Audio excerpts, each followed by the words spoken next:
Horizontal oscillator section সম্বন্ধে বলছি। এটা একটা আইসি। এই আইসির ফাংশান অনেক আছে, যেমন ভার্টিক্যাল আছে, হরিজেন্টাল আছে, ভিডিও আছে, এক্সেট্রা।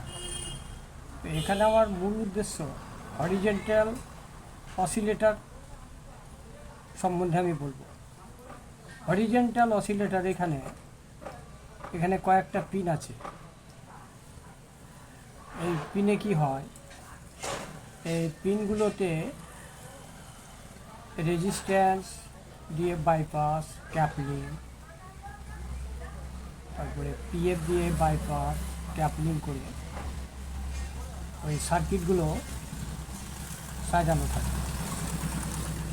সাপ্লাই দেওয়া হয়, গ্রাউন্ড করা থাকে। তাহলে ভোল্টেজ, এই আইসিতে ভোল্টেজটা 8 ভোল্ট থাকে। এটা একটা 64 পিনে একটা আইসি। এই আইসিতে একটা হরিজেন্টাল আউটপুট হয়, একটাতে সাপ্লাই দেওয়া হয়, একটা গ্রাউন্ড থাকে, একটা অসিলেটর এএফসি থাকে। এই জিনিসগুলো নিয়ে এই সার্কিটটা তৈরি। যদি দেখা যায় যে আইসি ঠিক আছে, হয়তো বাইপাসের কোনো বোর্ডের মাধ্যমে পরে ভিডিওতে আমি রেজিস্ট্যান্সের বাইপাস, ক্যাপলিং, তারপরে ফিডব্যাক এই সম্বন্ধে আমি বুঝিয়ে বলবো, ক্যাপাসিটারের, রেজিস্ট্যান্সের এসবগুলো। তো আজকে আমি সাধারণভাবে বলছি যে এই আইসিটা যখন চেক করবে ভোল্টেজটা, তখন অবশ্যই যে অসিলেটর সেকশানের যে ভোল্টেজ এবং অসিলেটর পিনগুলোতে যে ভোল্টেজ এবং হরিজেন্টাল আউটপুটের যে ভোল্টেজগুলো ভালোভাবে চেক করবে।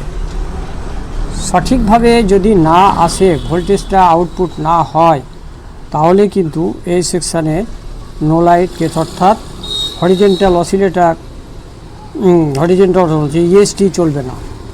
তাহলে তার আগে আমাকে অসিলেটর সেকশনটা পারফেক্টভাবে চেক করতে হবে। তাহলে চেক করার পদ্ধতি মাল্টিমিটার দিয়ে চেক করবে। ওখান থেকে এই যে এইগুলো হচ্ছে লেআউটটা,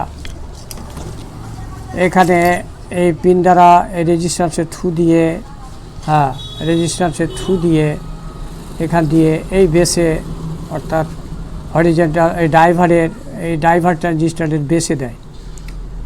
এই বেসে যদি ভোল্টেজটা সঠিকভাবে না আসে, এখান থেকে কিন্তু ড্রাইভারটা সঠিকভাবে কাজ করবে না, পালসটা যদি না। হরিজেন্টাল অসিলেটর সেকশনটাকে ভালোভাবে চেক করতে